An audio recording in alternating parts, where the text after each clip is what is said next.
Le président des États-Unis, Donald Trump, a déclaré qu'il parlerait avec le dirigeant taïwanais Lai Ching-te alors qu'il envisage un possible accord d'armement de plusieurs milliards de dollars pour l'île, marquant un changement majeur dans la procédure diplomatique.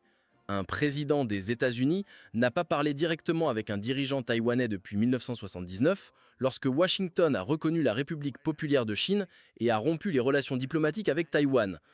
S'adressant aux journalistes mercredi, Trump a déclaré « Je vais lui parler. Je parle à tout le monde. Nous avons la situation bien entre mains. Nous allons travailler sur cela, le problème de Taïwan. » Taïwan a déclaré jeudi que Lai serait heureux de parler avec Trump. La déclaration de Trump intervient après sa visite d'État à Pékin la semaine dernière, où le président chinois Xi Jinping a souligné l'importance de la question de Taïwan. La Chine considère l'île, qui a son propre gouvernement démocratiquement élu, comme une province séparatiste qui doit être placée sous le contrôle de Pékin, et Xi n'a pas exclu l'utilisation de la force pour y parvenir. Après leur rencontre, Trump a émis un avertissement à Taïwan contre la déclaration officielle d'indépendance de la Chine et semble avoir remis en question pourquoi les États-Unis enverraient un soutien militaire en cas d'invasion.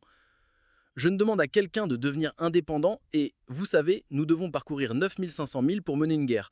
Je ne demande pas cela, je veux qu'il se calme, je veux que la Chine se calme, a-t-il déclaré dans une interview. En réponse à l'avertissement de Trump samedi, le ministère des Affaires étrangères de Taïwan l'a remercié pour son soutien dans les efforts de paix dans la région, mais a réaffirmé qu'il s'agissait d'un pays souverain démocratique. Pékin n'a pas le droit de revendiquer une juridiction sur Taïwan, a-t-elle déclaré, ajoutant que le gouvernement taïwanais continuerait à approfondir la coopération avec les États-Unis, à maintenir la paix par la force et à s'assurer que la sécurité et la stabilité du détroit ne soient pas menacées ou compromises.